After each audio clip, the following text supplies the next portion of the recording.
Hello everyone, welcome to Sundarban education hub. তো guys, তোমাদের upcoming WP constable, KP constable সহ রাজ্যের গুরুত্বপূর্ণ চাকরির পরীক্ষা এবং রেলওয়ে আরপিএফ কনস্টেবলের কথা মাথায় রেখে এই চ্যানেলে প্রতিনিয়ত তোমাদের অঙ্কের গুরুত্বপূর্ণ ক্লাসগুলো দেওয়া হচ্ছে।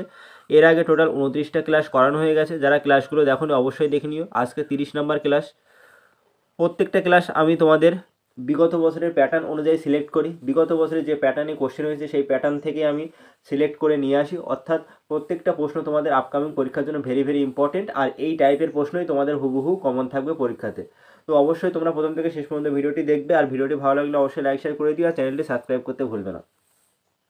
তো গাইস, আজকের ভিডিওতেও আমি প্রতিদিনের মতো 15টা টাইপের অঙ্ক নিয়ে এসেছি। প্রত্যেকটা টাইপ কিন্তু তোমাদের পরীক্ষার জন্য গুরুত্বপূর্ণ।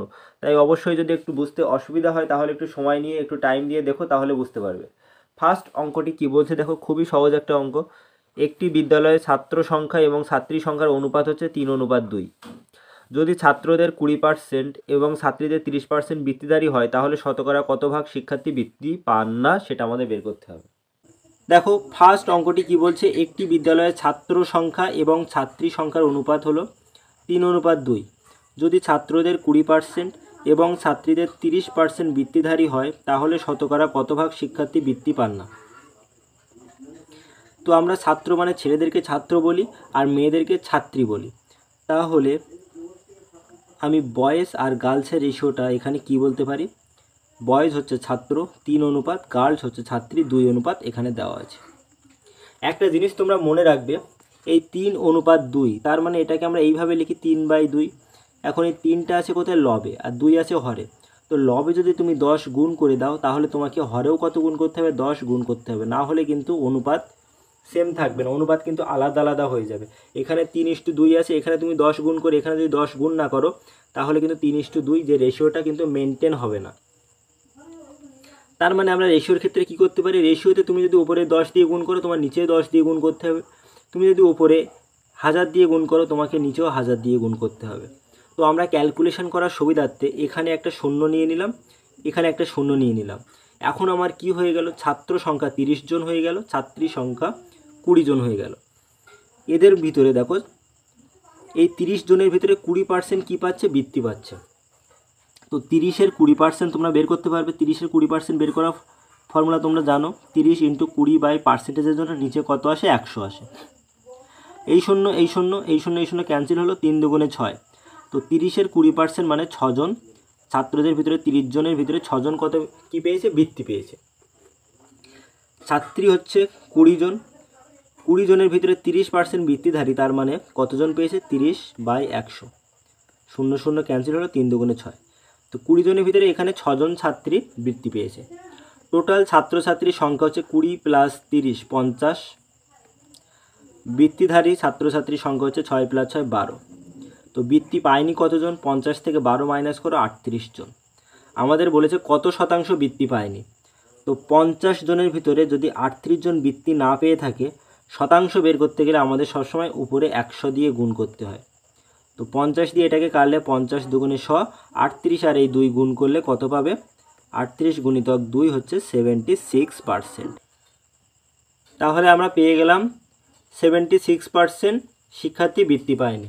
তাহলে কিভাবে বের করেছি একটু মনোযোগ দিয়ে দেখলে আশা করি তোমরা বুঝতে পারবে। কঠিন কিছু নেই, একদম সহজ টাইপের অঙ্ক। এই টাইপের অঙ্ক কিন্তু তোমাদের পরীক্ষায় থাকে। আমি যে প্যাটার্নগুলো করাবো প্রত্যেকটা প্যাটার্ন তোমাদের কিন্তু প্রিভিয়াস ইয়ারের পরীক্ষায় বা আপকামিং পরীক্ষায় তোমরা সব পরীক্ষাতেই দেখতে পাবে।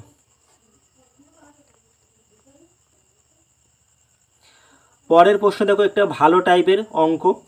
এই টাইপের অঙ্ক তোমাদের টাইম, স্পিড অ্যান্ড ডিস্টেন্স থেকে কিন্তু পরীক্ষাতে আসে। বর্তমানে এই টাইপের অঙ্ক বিভিন্ন পরীক্ষাতে আসছে, তো সেই জন্য আমি ভাবলাম এটা তোমাদের করিয়ে দিই। কঠিন কিছু নেই, অনেকে কিন্তু অঙ্কটা থেকে স্কিপ করে দেয়, বাট স্কিপ করবে না, সেকেন্ডে কিন্তু উত্তরটা হয়ে যাবে।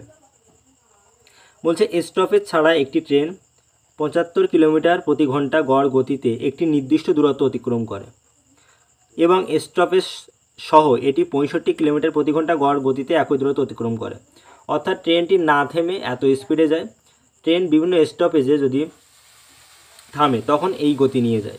বলছে প্রতি ঘন্টায় ট্রেন কত মিনিট বিরতি দেয়। তো এই অঙ্ক করার ক্ষেত্রে দেখো তোমাদের একটা ফর্মুলা আমি বলে দিচ্ছি, খুব সহজ ফর্মুলা। এই যে 75 কিলোমিটার প্রতি ঘন্টা গতিবেগে যাচ্ছে স্টপেজ ছাড়া, এটাকে তোমরা S1 ধরে নাও। তো S1 = কত, 75 কিলোমিটার প্রতি ঘন্টা। আর স্টপেজ সহ এটি কত গতিবেগে যাচ্ছে? 65 কিলোমিটার প্রতি ঘন্টা। তো এটাকে S2 ধরে নাও। S2 কত? 65 কিলোমিটার প্রতি ঘন্টা। এখন আমাদের এই প্রতি ঘন্টায় ট্রেন কত মিনিট বিরতি দেয় এটা বের করার ফর্মুলাটা হচ্ছে জাস্ট S1 থেকে S2 মাইনাস করবে, নিচে রাখবে S1কে ইন্টু 60 মিনিট, 60 মিনিট দিয়ে গুণ করবে, তাহলে তোমাদের উত্তর মিনিটে বেরিয়ে আসবে। তো S1 কত? 75, S2 হচ্ছে 65, তো 75 থেকে 65 বিয়োগ দিলে পাবে 10, তাহলে এখানে 10 রাখো। S1 কত? S1 হচ্ছে 75 কিমি প্রতি ঘন্টা ইন্টু 60, এত মিনিট লাগবে। তাহলে 5 দুগুণে 10, 5 15 75, 4 15 60, এটা কিন্তু 60 ছিল। তো 60কে 15 দিয়ে কাটলে 4 বার যাবে, তাহলে আমরা কি পেয়ে গেলাম? 8 মিনিট। প্রতি ঘন্টায় ট্রেন 8 মিনিট বিরতি দেয়, এই জন্য 75 কিলোমিটার প্রতি ঘন্টা গতিবেগের পরিবর্তে ট্রেনটি 65 কিলোমিটার প্রতি ঘন্টা গতিতে দূরত্ব অতিক্রম করে। একটা সিম্পল লজিক এটা মনে রাখবে, ট্রেন প্রথমে যাচ্ছিল 75 কিলোমিটার প্রতি ঘন্টা, বাট ট্রেনটি যখন স্টপেজে থেমে যায় তখন তার গতিবেগ কত? 65। তো ট্রেন এখন কতটা কম যাচ্ছে? 10 কিলোমিটার প্রতি ঘন্টা সে কম যাচ্ছে, এই স্পিডটা সে কম যায়। তো এখন দেখো ট্রেন 75 কিলোমিটার প্রতি ঘন্টা বেগে যায়, তার মানে ট্রেন 75 কিলোমিটার যায় 60 মিনিটে। তো ট্রেন 75 কিলোমিটার যদি 60 মিনিটে যায়, তো এই 10 কিলোমিটার সে কত মিনিটে যাবে সেটাই বার করলে আমাদের উত্তর বেরিয়ে আসে। তো এটাই জাস্ট আমরা ক্যালকুলেশন করেছি, করে আমাদের উত্তর কত এসছে? 8 মিনিট। কিছুই নেই, একদম সহজ টাইপের অঙ্ক, তোমরা একটু দেখো মন দিয়ে বুঝতে পারবে। দেখো আর একটা সেম টাইপের অঙ্ক আমি রেখেছি, জাস্ট এখানে আমি তোমাদের একটু হিন্টসটা দিয়ে দেবো, তোমরা কিন্তু কমেন্টে জানাবে উত্তরটা কত হবে। স্টপেজ স্টেশন বাদে ট্রেনের গতি 60 কিলোমিটার প্রতি ঘন্টা, অর্থাৎ ট্রেন না থেমে 60 কিমি পার আওয়ার স্পিডে যায়, 60 কিলোমিটার প্রতি ঘন্টা স্পিডে যায়, বাট সে যখন স্টেশনে থেমে যায় তখন ট্রেনের গতিবেগ কত হয়? 45 কিমি পার আওয়ার। তো ফর্মুলাটা কী ছিল? Just S1 minus S2 by হচ্ছে S1 ইন্টু 60 মিনিট। তো এই ফর্মুলায় ফেলে দিলে তোমাদের উত্তর চলে আসবে। আশা করি তোমরা বুঝতে পেরেছো। এটা কেন হয় অলরেডি তোমাদের বলে দিয়েছি, ট্রেনটা না থেমে 60 কিলোমিটার প্রতি ঘন্টা গতিবেগে যায়, থেমে যখন যায় মানে স্টেশনে তখন সে 45 কিলোমিটার প্রতি ঘন্টা গতিবেগে যায়। কতটা কম যাচ্ছে? 10 কিলোমিটার কম যাচ্ছে, প্রতি ঘন্টায় সে 10 কিলোমিটার কম যাচ্ছে। তো 60 কিলোমিটার 60 মিনিটে যায়, তো এই 10 কিলোমিটার যেতে ট্রেনটি কত সময় লাগবে সেটা বার করলে আমাদের উত্তর বেরিয়ে আসবে 10 মিনিট। আশা করি তোমরা বুঝতে পেরেছো। সরি, এখানে 45 ছিল না, তো এখানে 15 হবে। তো তোমাদের ট্রেনটি প্রতি ঘন্টায় 15 মিনিট থামবে, অপশান এ তোমাদের রাইট অ্যান্সার হয়ে যাবে। তো এখানেই তোমাদের আমি বলে দিলাম। তো বাড়িতে তোমাদের আর প্র্যাকটিস এমনি করবে, এই টাইপের অঙ্ক বের করে তোমরা প্র্যাকটিস করবে, আশা করি আজ থেকে তোমরা ইজিলি করে আসতে পারবে পরীক্ষায়। দেখো লাভ ক্ষতি থেকে এই ধরনের অঙ্ক তোমাদের আমি এর আগে করাইনি, কারণ খুবই সহজ টাইপের অঙ্ক, এই ধরনের অঙ্ক পরীক্ষা বারবার আসে। এবারে ফুড এসআই যে 2024-এর ফুড এসআই হয়েছিল সেখানে এসেছিল, প্রত্যেকটা শিফটে প্রায় এই টাইপের অঙ্ক ছিল 2024 ফুড এসআই। দেখো এখানে কি বলছে, কোনো বস্তুর ক্রয় মূল্য বিক্রয় মূল্যের অনুপাত 10:11 দেওয়া আছে, লাভ হয় কত শতাংশ সেটা বার করতে হবে। ক্রয় মূল্য মানে সিপি ধরে নিই আমরা, কস্ট প্রাইস, আর বিক্রয় মূল্য হচ্ছে এসপি সেলিং প্রাইস। যদি ক্রয় মূল্য 10 অনুপাত, তার মানে ধরে নাও ক্রয় মূল্য যদি 10 টাকা হয়ে থাকে, বিক্রয় মূল্য কত? 11 টাকা। 10 টাকায় কিনে 11 টাকায় বিক্রি করলে লাভ হবে কত টাকা? 1 টাকা লাভ হবে। এখন আমাদের লাভ কত শতাংশ, তার মানে পার্সেন্টেজ প্রফিট বের করতে হবে। পার্সেন্টেজ প্রফিট বের করার ফর্মুলা হচ্ছে প্রফিট বাই হচ্ছে সিপি ক্রয় মূল্য, প্রফিট লাভ বাই ক্রয় মূল্য ইন্টু 100, এটা করলে আমাদের উত্তর বেরিয়ে আসবে। তো প্রফিট কত পেয়েছি? 1 টাকা, ক্রয় মূল্য কত? 10 টাকা ইন্টু 100, তো 100কে 10 দিয়ে কাটলে কত পাবো? 10, তাহলে আমাদের লাভ হবে কত পার্সেন্ট? 10%। আশা করি তোমরা বুঝতে পেরেছো।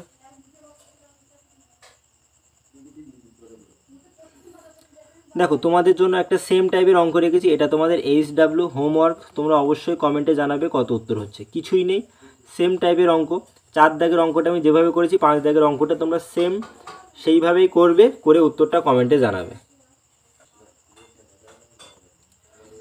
পরের প্রশ্ন দেখো, খুবই সহজ অঙ্ক। আমরা 4-5 যেভাবে করেছি সেম টাইপের অঙ্ক, জাস্ট একটু ঘোরানো আছে। বলছে 4টি দ্রব্যের বিক্রয় মূল্য যদি 5টি দ্রব্যের ক্রয় মূল্যের সমান হয় তাহলে শতকরা লাভের পরিমাণ কত। বলছে 4টি দ্রব্যের বিক্রয় মূল্য মানে 4 ইন্টু এসপি সেলিং প্রাইস, 5টি দ্রব্যের ক্রয় মূল্য মানে 5 ইন্টু সিপি কস্ট প্রাইসের সমান।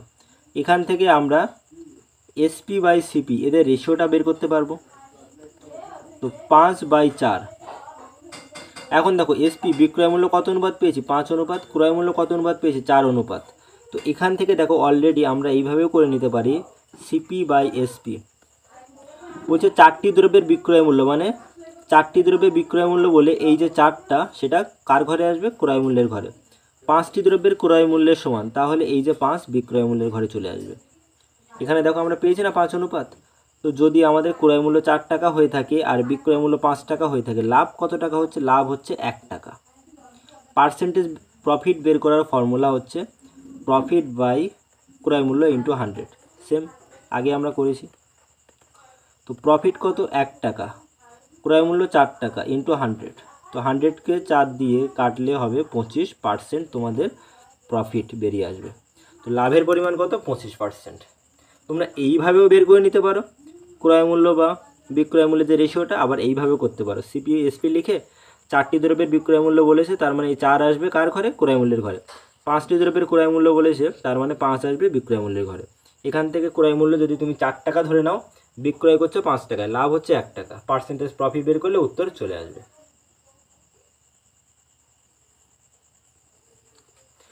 দেখো 7 দাগের অঙ্কটা কি বলছে, এই যে নৌকার অঙ্ক করার আগে তোমাদের জাস্ট একটা সিম্পল কনসেপ্ট আমি দিয়ে দেবো, সেই কনসেপ্টে তোমরা সমস্ত টাইপের নৌকার অঙ্ক করে আসতে পারবে। দেখো জাস্ট একটু টাইম নিয়ে কনসেপ্টগুলো একটু শিখে নাও, তোমরা নিজেরাই কিন্তু করতে পারবে। একদম ফ্রি ক্লাসে তোমাদের ডিটেলস বলে দিচ্ছি, তোমরা এইরকমভাবে ডিটেলস কিন্তু খুব কম ক্লাসেই পাবে। যাই হোক, দেখো নৌকার স্রোতের প্রতিকূলে গতি 40 কিলোমিটার প্রতি ঘন্টা বলা হচ্ছে, আর স্থির জলে নৌকার গতি আমরা ধরে নেব যখন স্রোতের অনুকূলে গতি সেটাকে ডাউন স্ট্রিম বলে ইংলিশে।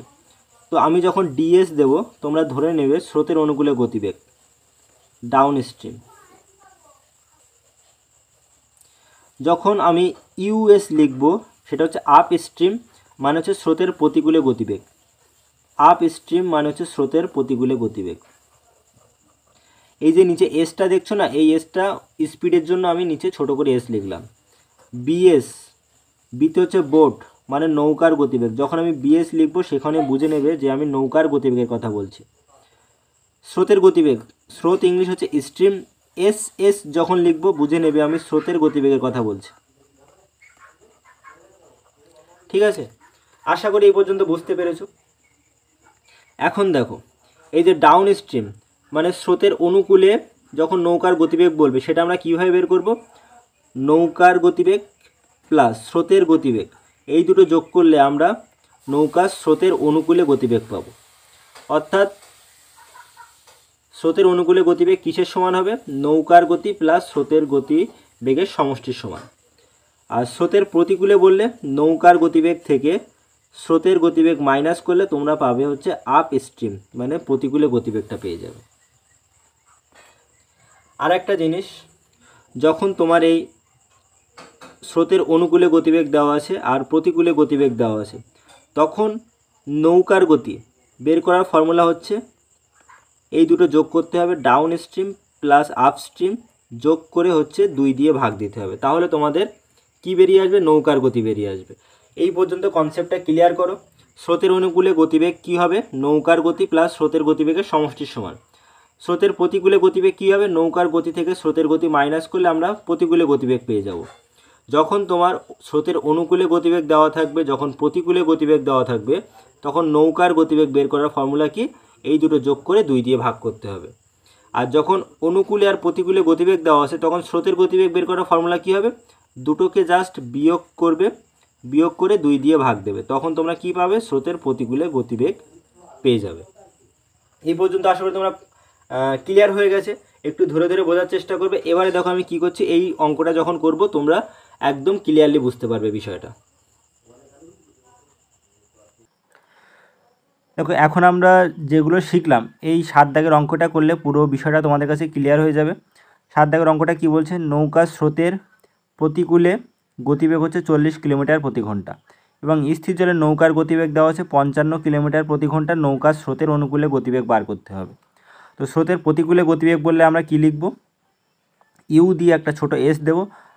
ইউ মানে হচ্ছে আপস্ট্রিম, আপস্ট্রিম মানে স্রোতের প্রতিকূলে গতিবেগ কত, 40 কিলোমিটার প্রতি ঘন্টা দেওয়া আছে। নৌকার গতি বেগ বিএস কত দেওয়া আছে, 55 কিলোমিটার প্রতি ঘন্টা। আমাদের বার করতে হবে স্রোতের অনুকূলে, স্রোতের অনুকূলে গতিবেগ ডাউন স্ট্রিম ডিএস আমাদের বার করতে হবে। তো আপস্ট্রিমে গতিবেগ মানে এখানে আমরা কি পাই বলো তো, নৌকার গতিবেগ থেকে স্রোতের গতিবেগ মাইনাস করলে আমরা স্রোতের প্রতিকূলে গতিবেগ পেয়ে থাকি। তো এটা কত দেওয়া আছে, 40। তো স্রোতের প্রতিকূলে গতিবেগ মানে আমরা এটা লিখতে পারি নৌকার গতিবেগ মাইনাস স্রোতের গতিবেগ। এখানে নৌকার গতিবেগ দেওয়া আছে কত, 55 কিলোমিটার প্রতি ঘন্টা মাইনাস স্রোতের গতিবেগ ইকুয়াল টু 40। তো এখান থেকে ক্যালকুলেশনটা করে নিলে তোমরা এই পাবে স্রোতের গতিবেগ এস এস পেয়ে যাবে 55 থেকে 40 মাইনাস হলে 15 কিলোমিটার প্রতি ঘন্টা। এখন আমাদের এখানে বের করতে হবে ডিএস, স্রোতের অনুকূলে গতিবেগ। ডিএস মানে কি, নৌকার বেগ প্লাস হচ্ছে স্রোতের গতিবেগ। তো নৌকার বেগ কত, 55 কিলোমিটার প্রতি ঘন্টা, স্রোতের বেগ পেয়েছি 15 কিলোমিটার প্রতি ঘন্টা। তাহলে কত হচ্ছে, 70 কিলোমিটার প্রতি ঘন্টা। অপশান বি তোমাদের রাইট অ্যান্সার হয়ে যাবে। তো স্রোতের অনুকূলে নৌকার গতিবেগ হবে 70 কিলোমিটার প্রতি ঘন্টা। আশা করি তোমরা বুঝতে পেরেছো। তো স্রোতের অনুকূলে বললে সেটা কী হয়, নৌকার বেগ প্লাস স্রোতের বেগের সমষ্টি হচ্ছে স্রোতের অনুকূলে নৌকার বেগ। আর স্রোতের প্রতিকূলে নৌকার বেগ বললে কী হবে, নৌকার বেগ থেকে স্রোতের বেগটা মাইনাস হবে। আর কিছুই নেই, জাস্ট দুটো কনসেপ্ট এখানে। আর একটা হচ্ছে নৌকার গতিবেগ যখন বার করতে দেবে, যখন তোমার আপ স্ট্রিমে আর ডাউন স্ট্রিমে গতিবেগ জানা থাকবে, নৌকার গতিবেগ বার করতে গেলে জাস্ট এই দুটো যোগ করে 2 দিয়ে ভাগ করলে চলে আসবে, ডিএস প্লাস ইউএস যোগ করে 2 দিয়ে ভাগ করলে তোমরা কীভাবে নৌকার গতিবেগটা পেয়ে যাবে।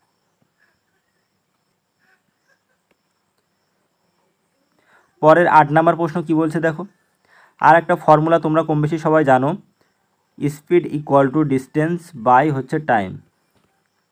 স্পিড বের করার ফর্মুলা কি, ডিস্টেন্সকে টাইম দিয়ে ভাগ করলে তোমরা স্পিড পেয়ে যাবে। এখানে বলছে একটি নৌকা 17 ঘন্টায় 143 কিলোমিটার স্রোতের প্রতিকূলে, স্রোতের প্রতিকূলে মানে আপস্ট্রিম, ইউএস কত হবে, কত কিলোমিটার যাচ্ছে, 143 কিলোমিটার। ডিস্টেন্স হচ্ছে 143, কত ঘন্টায় যায়, 13 ঘন্টায়। তো 143কে 13 দিয়ে ভাগ করলে তোমরা পাবে হচ্ছে 11 কিলোমিটার পার আওয়ার।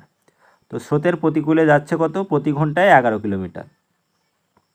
এবং এই একই দূরত্ব 11 ঘন্টায় স্রোতের অনুকূলে যাচ্ছে। স্রোতের অনুকূলে মানে ডাউন স্ট্রিম ডিএস, 143 কিলোমিটার 11 ঘন্টায় গেলে 1 ঘন্টায় যাবে হচ্ছে 13 কিলোমিটার। তো ডিএস কত হয়ে যাবে, 13 কিলোমিটার পার আওয়ার। বলছে স্থির জলে নৌকার গতি কত। নৌকার গতিবেগ বের করার ফর্মুলা অলরেডি তোমাদের বলে দিয়েছি। যখন তোমরা স্রোতের অনুকূলে গতিবেগ পাবে, প্রতিকূলে গতিবেগ পাবে, তখন ডাউন স্ট্রিম প্লাস আপ স্ট্রিমে গতিবেগটাকে যোগ করে 2 দিয়ে ভাগ করবে। তো 11 প্লাস 13, একে 2 দিয়ে ভাগ করলে কত হবে, 13 আর 11 24, 24 ভাগ 2, তার মানে হচ্ছে 12 কিলোমিটার পার আওয়ার। তো নৌকার গতিবেগ হয়ে যাবে option B, 12 kilometre per hour. কিছুই নেই, জাস্ট দুটো স্রোতের অনুকূলে গতিবেগ আর প্রতিকূলে, অনুকূল আর প্রতিকূল পেয়ে গেলে দুটো যোগ করে 2 দিয়ে ভাগ করলে আমাদের নৌকার গতিবেগ বেরিয়ে আসে। এখান থেকে যদি বলতো স্রোতের গতিবেগ, তাহলে তোমরা কি করতে, স্রোতের গতিবেগ বললে এই যে ডাউন স্ট্রিম অনুকূলে গতিবেগ, ডাউন স্ট্রিম থেকে আপ স্ট্রিম বিয়োগ হয়ে 2 দিয়ে ভাগ হতো। তো আশা করি তোমরা এই পর্যন্ত বুঝতে পেরেছো। তো পরের অঙ্কটা কি বলছে দেখো, বলছে একজন ব্যক্তি একটি নৌকা বেয়ে 16 কিলোমিটার দূরত্ব 2 ঘন্টায় স্রোতের অনুকূলে অতিক্রম করে। তো স্রোতের অনুকূলে অতিক্রম করছে মানে ডিএস কত, 16 কিলোমিটার দূরত্ব 2 ঘন্টায় যাচ্ছে। তো স্রোতের অনুকূলে গতিবেগ কত হবে, 8 কিলোমিটার পার আওয়ার। স্রোতের প্রতিকূলে, স্রোতের প্রতিকূলে গতিবেগ বললে আমরা কি লিখব, ইউএস। সে একই সময়ে মানে 2 ঘন্টায় অর্ধেক দূরত্ব অতিক্রম করে। অর্ধেক মানে 16 কিলোমিটার অর্ধেক হবে 8 কিলোমিটার। তার মানে স্রোতের প্রতিকূলে যাচ্ছে 4 কিলোমিটার পার আওয়ার, মানে 1 ঘন্টায় 4 কিলোমিটার। বলছে স্রোতের গতি। তো স্রোতের গতি বের করার ফর্মুলাটা আমরা কি জানি, এই ডাউন স্ট্রিম মাইনাস আপস্ট্রিম ভাগ 2। তো স্রোতের অনুকূলে গতি কত পেয়েছি? 8 পেয়েছি। ডিএস 8 মাইনাস 4/2, তাহলে কত হচ্ছে? 4/2, 2 কিলোমিটার প্রতি ঘন্টা। অপশান বি তোমাদের রাইট অ্যান্সার হয়ে যাবে।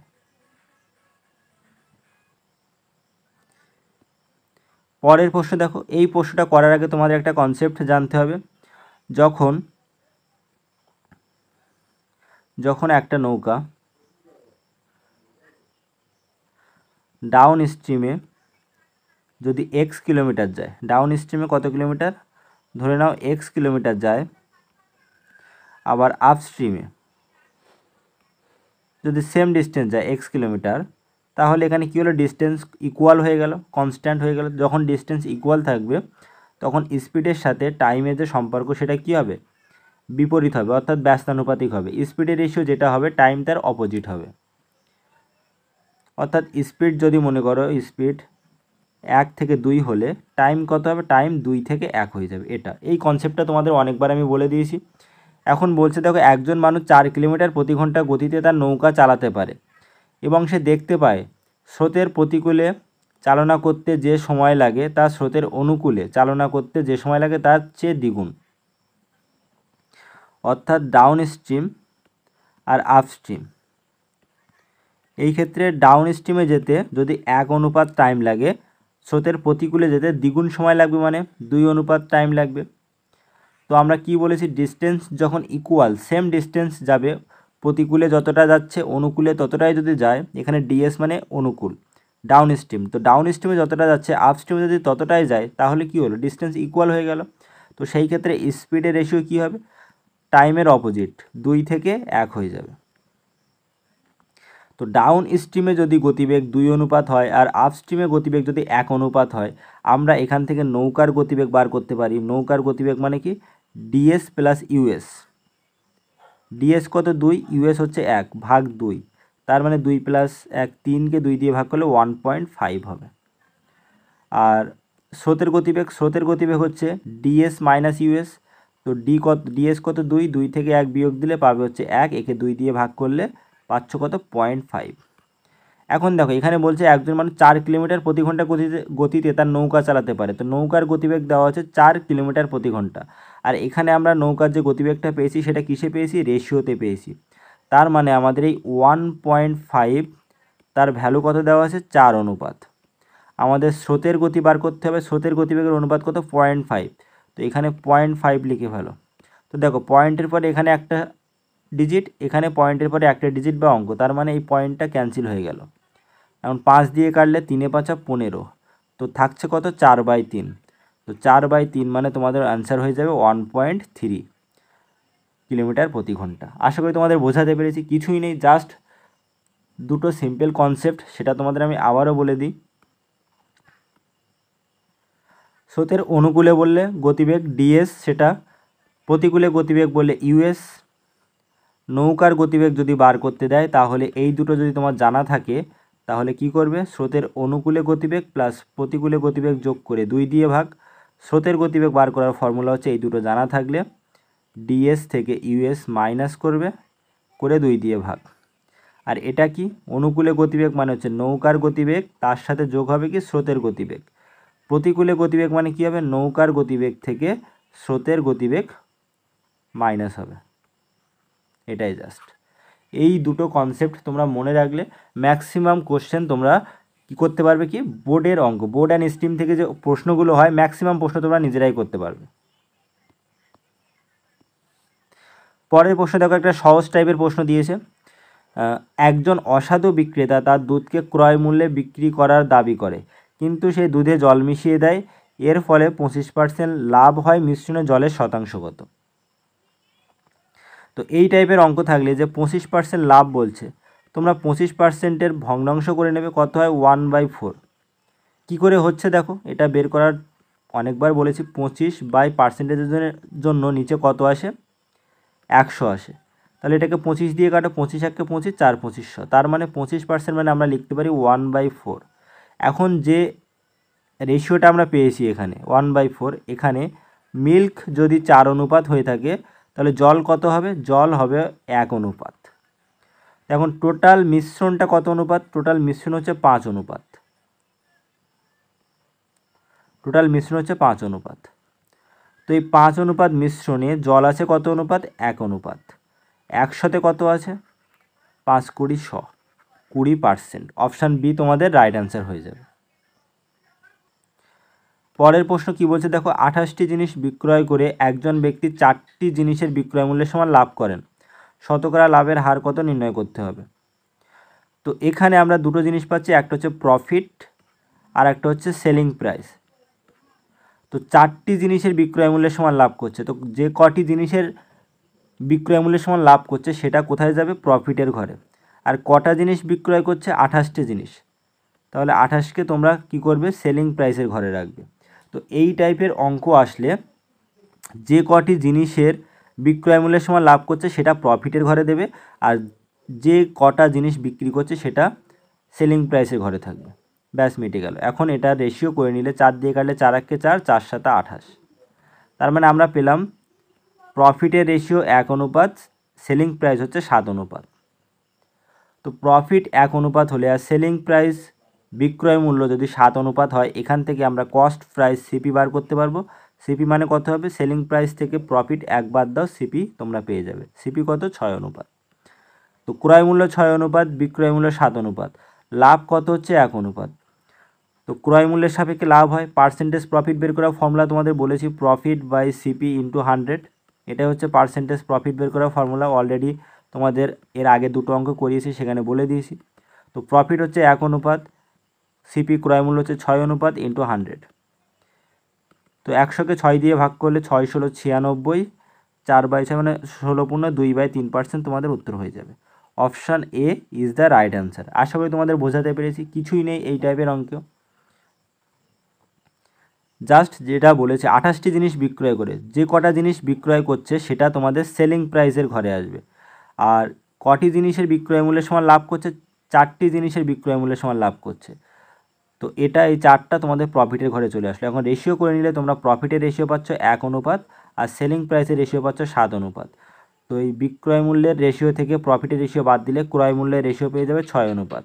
আমাদের কত লাভ সেটা বের করার ফর্মুলা হচ্ছে percentage profit equal to profit by CP into 100। তো প্রফিট হয়েছে 1 অনুপাত, সিপি কত? 6 অনুপাত। ক্যালকুলেশন করলে উত্তর চলে আসবে 16.2/3%। পরের প্রশ্ন দেখো, এই টাইপের প্রশ্ন আমি এর আগে ডিটেলস করিয়ে দিয়েছি, আজকে জাস্ট শর্ট ট্রিক্স বলবো। কারণ এর আগের ক্লাসগুলোতে আমি এই টাইপের অঙ্ক যখন করিয়েছি ডিটেলস কেন কী জন্য হচ্ছে সেটা করানো হয়ে গেছে। আজকে জাস্ট শর্ট ট্রিক্স বলবো, সেকেন্ডে তোমরা উত্তর করতে পারবে।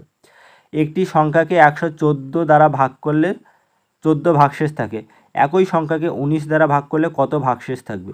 তো এই টাইপের অঙ্ক প্রথমে যে ভাগশেষ থাকছে কি করবে? সেই ভাগশেষকে লাস্টে কত দিয়ে ভাগ করছো? 19 দ্বারা। তো 19 দ্বারা ভাগ করলে তোমাদের উত্তর চলে আসবে। এখন দেখো এই 14 থেকে 19 বড়, তার মানে আমাদের চোখ বন্ধ করে আমরা বলতে পারবো উত্তরটা কত হবে? 14ই হয়ে যাবে। ঠিক আছে, কারণ এখানে দেখো এই 14 ছোট, তার মানে 19 কিন্তু 14কে ভাগ করবে না। তো এখানে জাস্ট 0 নিয়ে 0-র সাথে 19 গুণ করলে 0 পাবে, ভাগশেষ কত হচ্ছে? 14। তাহলে অপশান তোমাদের বি রাইট অ্যান্সার হয়ে যাবে। এটার ডিটেলস আমি তোমাদের আগের ক্লাসে বলে দিয়েছি। এটাতে যে ফর্মুলাটা ইউজ হয়, কিসের ফর্মুলা? ভাজ্য ইকুয়াল টু ভাজক গুণ ভাগফল প্লাস হচ্ছে ভাগশেষ।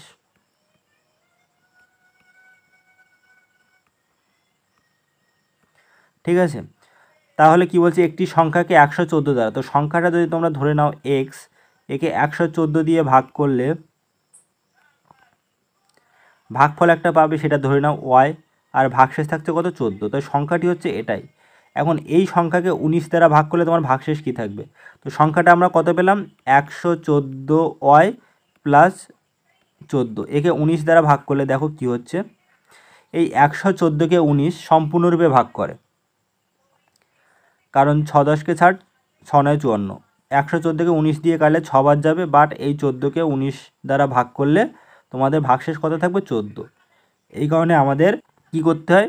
এই যে ভাগশেষ যেটা থাকে এটাকেই পরবর্তীতে যে সংখ্যা দ্বারা ভাগ করছে সেটা দিয়ে ভাগ করলে আমাদের উত্তর চলে আসে। এখন ছোট সংখ্যা, তার মানে এটা 0 বার যাবে, 0 বার গেলে আমাদের ভাগশেষ কী পাচ্ছি আমরা? 14 পাবো, যেটা দেওয়া আছে সেটাই পাবো, ব্যাস, আর কিছু না। পরবর্তী প্রশ্ন 14 নম্বর প্রশ্ন কি বলছে দেখো, নিচের সংখ্যাগুলির মধ্যে কোনটি 49 তার পাওয়ারে আছে কত? 15 -1 উৎপাদক। এখন 49টাকে আমরা কিভাবে লিখতে পারি? 7 স্কোয়ার, তার পাওয়ারে কত আছে? 15 -1। এখন কি হবে? 7, এই যে স্কোয়ার আছে 2 আর 15 গুণ হলে কত হবে? 15 দুগুণে 30 -1। এখন আমরা এটাকে কিভাবে লিখতে পারি? দেখো এটাকে এই সাইডে লিখতে পাচ্ছি 7 তার পাওয়ার 30 মাইনাস 1-এর পাওয়ার তুমি যাই রাখো না কেন সেটা কি হয়? একই হয়। তো যখন তোমরা এই রকম একটা ফরম্যাট বানিয়ে নেবে, কি format? a to the power n minus b to the power n, তখন কি হবে? তখন হয়ে যাবে মধ্যে কোনটি এর উৎপাদক। তো এই যে সংখ্যা দুটো পেলে a to the power n আর b to the power n, এদের যোগ করে দাও a প্লাস b, তো সেটাই হয়ে যাবে এদের উৎপাদক। সেটাই হয়ে যাবে কার উৎপাদক? a to the power n minus b to the power n এর উৎপাদক। তার মানে এই 7 to the power 30 minus 1 to the power 30 এর উৎপাদক কী হবে? 7 প্লাস 1 ইকুয়াল টু কত হবে? 8। অপশান সি তোমাদের রাইট অ্যান্সার হয়ে যাবে। আবারও বলছি, যখন এই রকম ফরম্যাটে দুটো সংখ্যা পাবে, এর উৎপাদক জিজ্ঞেস করবে, তখন কী হবে? জাস্ট এই দুটো সংখ্যার যে বেস ভ্যালু আছে a আর b, এই দুটো যোগ করলে তোমাদের উত্তর চলে আসবে। পাওয়ারে আছে n, পাওয়ারটাকে যোগ করবে না, জাস্ট বেস ভ্যালু কী আছে? বেস আছে a, এখানে b, তো a প্লাস b হয়ে গেল তোমাদের রাইট অ্যান্সার। এখানে বেস কী আছে? 7, এখানে আছে 1, তো 7 প্লাস 1 করলে কী হয়ে যাবে? এই 7 টু দ্য পাওয়ার 30 আর 1 টু দ্য পাওয়ার 30 এর উৎপাদক হয়ে যাবে। পরের প্রশ্ন 15 নম্বর প্রশ্ন দেখো কি বলছে, 20টি সংখ্যার গড় 12। তো 20টি সংখ্যার গড় 12 হলে এদের সমষ্টি কত হবে? 20 গুণিতক 12 240। বলছে প্রথম 12টি সংখ্যার গড় 11, তো প্রথম 12টি সংখ্যার সমষ্টি কত হবে? 12 গুণিতক 11 132। তো মাইনাস করো, এখানে 8 হচ্ছে, হাতে 1, 3 একে 4, 0 108। এবং বলছে পরের 7টি সংখ্যার গড় 70। পরের 7টি সংখ্যার গড় 70 হলে এদের সমষ্টি কত হবে? 70, সরি কি বলছে, পরের 7টি সংখ্যার গড় হচ্ছে 10 হলে শেষ সংখ্যা কতটি হবে? তো পরের 7টি সংখ্যার সমষ্টি কত হয়ে যাবে? 70। তাহলে এখান থেকে 70 মাইনাস করো, কত পাচ্ছ? 8 3 38। তো পরের সংখ্যাটি হয়ে যাবে 38। অপশান এ তোমাদের রাইট অ্যান্সার হয়ে যাবে, এটাই রাইট অ্যান্সার হয়ে যাবে। কিছুই নেই, 20টি সংখ্যার গড় 12 বলেছে, মানে এদের সমষ্টি তোমরা পাবে হচ্ছে 240। তো প্রথম 12টি সংখ্যার গড় 11 হলে প্রথম 12টি সংখ্যার সমষ্টি হবে কত? 12 × 11 কত হচ্ছে? 132। আর পরের 7টি সংখ্যার গড় 10 হলে পরের 7টি সংখ্যার সমষ্টি কত হবে? 70। এই দুটো যোগ করে 240 থেকে বিয়োগ দিলে তোমাদের শেষ সংখ্যা কত বেরিয়ে আসবে? 38 বেরিয়ে আসবে। কিছুই নেই, একদম সহজ টাইপের অঙ্ক। পরের প্রশ্নে দেখো কি বলছে, 4টি ঘন্টা একই সাথে বাজতে শুরু করে এবং যথাক্রমে 6 সেকেন্ড, 12 সেকেন্ড, 15 সেকেন্ড এবং 20 সেকেন্ডের ব্যবধানে বেজে ওঠে। তারা 2 ঘন্টার মধ্যে কতবার একসাথে বাজবে? প্রথমে 6টা ঘন্টা একবার বেজেছে, তারপরে কি করছে? তারপরে তারা 6 সেকেন্ড, 12 সেকেন্ড, 15 সেকেন্ড আর 20 সেকেন্ড পরে কী করছে? বাজতে থাকে। তো প্রথমে একবার বাজার পরে তারা 2 ঘন্টার মধ্যে কতবার বাজবে? তাহলে দেখো এদের কী করবো? সবকটাই এলসিএম নেব, 6 12 15 আর 20, এদের এলসিএম নেব। প্রথমে বড় সংখ্যা দিয়ে ভাগ করো, 5 দিয়েই করো, 6 12 3 5 15 4 5 20। এবারে 3 দিয়ে দাও, 6কে 3 দিয়ে ভাগ করলে 3 দুগুণে 6, 12কে 3 দিয়ে ভাগ করলে 4 হবে ভাগফল, 3কে 3 দিয়ে ভাগ করলে 1, 3 1 3, আর 4কে তো 3 ভাগ করে না। এরপরে 2 দিয়ে যাবে, 2 দিয়ে গেলে কী হবে? 2 1 2, 2 দুগুণে 4, 1 2 দুগুণে 4, আবার 2 দিয়ে যাবে। এবার 2 দিয়ে গেলে কী হবে? সব কটা কী হবে? 1 1 হয়ে যাবে, 2 1 2 1 1 1। এখন কী পাচ্ছ? 5 3 2 2। এদের এলসিএম কত হবে? এলসিএম হয়ে যাবে 3 এ 5 15, 15 দুগুণে 30, 30 দুগুণে 60। 60 এখানে দেখো সবকটা সেকেন্ড আছে, তার মানে এখানে 60 সেকেন্ড হবে। তার মানে প্রথমে একবার বাজার পরে তারপরে তারা 60 সেকেন্ড পর পর 60 সেকেন্ড পর পর একসাথে বাজতে থাকবে। তাহলে 2 ঘন্টার মধ্যে তারা কতবার বাজবে? তো 2 ঘন্টা মানে আমরা সেকেন্ডে বের করে নিই। দেখো 2 ঘন্টা মানে 2 × 60 মিনিট × 60 সেকেন্ড। 2 ঘন্টা মানে এত সেকেন্ড। তো 60 সেকেন্ডে যদি তারা একবার বাজে তাহলে এত সেকেন্ডে কতবার বাজবে? 60 দিয়ে ভাগ করতে হবে। 60 60 কেটে গেল, 60 দুগুণে 120। তো দেখো প্রথমে একবার বেজেছে, তারপরে এই 2 ঘন্টায় তারা 120 বার বাজবে। তো টোটাল কত? 120 প্লাস 1, 121 তোমাদের রাইট অ্যান্সার হয়ে যাবে। আবারও বলছি, প্রথমে তারা একবার একসাথে বেজেছে, তারপরে এই বাকি 2 ঘন্টায় তারা একসাথে 120 বার বাজবে। তো এই 1 আর 120 তোমরা যোগ করলে উত্তরটা পেয়ে যাবে। কেউ যেন 120 উত্তর করে আসবে না, তাহলে কিন্তু ভুল হয়ে যাবে। কারণ বলছে প্রথমে তারা একসাথে বেজেছে, তারপরে 6 সেকেন্ড, 12 সেকেন্ড, 15 সেকেন্ড পরে বাজতে থাকে। তো এইভাবে তারা 2 ঘন্টায় 120 বার বাজবে। আর প্রথমে একবার বেজেছিল, সেটা যোগ করলে তোমরা রাইট অ্যান্সার পেয়ে যাবে, 121 বার বাজবে। তো গাইস, এই ছিল আজকের ইম্পর্টেন্ট ম্যাথের কিছু প্রশ্ন। তো অবশ্যই তোমরা যারা প্রথম থেকে শেষ পর্যন্ত ভিডিওটি দেখলে তোমাদের অবশ্যই ভালো লাগবে। আর তোমরা যারা রেগুলার আমার ক্লাসগুলো করছো, তোমরা যদি একটু বুঝতে অসুবিধা হয়, টাইম নিয়ে ভিডিওগুলি দেখো। আশা করি অবশ্যই তোমরা বুঝতে পারবে। প্রত্যেকটা প্যাটার্ন কিন্তু তোমাদের পুলিশ পরীক্ষা সহ রাজ্যের বিভিন্ন চাকরি পরীক্ষার জন্য ভেরি ভেরি ইম্পর্টেন্ট, কারণ আমি সিলেক্ট করে প্রশ্নগুলো নিয়ে আসি। তো সেই কারণে প্রথম থেকে শেষ পর্যন্ত ভিডিওটি দেখো। অবশ্যই তোমরা পরীক্ষার আগে প্রত্যেকটা ক্লাস দেখলে তোমাদের মধ্যে একটা কনফিডেন্স গ্রো করবে, আর তোমরা অবশ্যই ক্লাসগুলো থেকে কিন্তু ম্যাক্সিমাম প্রশ্ন পেয়ে যাবে, আর অবশ্যই তোমরা ভালো রেজাল্ট করতেও পারবে। তো গাইস, আজকের ভিডিওটি এই পর্যন্ত। Thank you, bye by.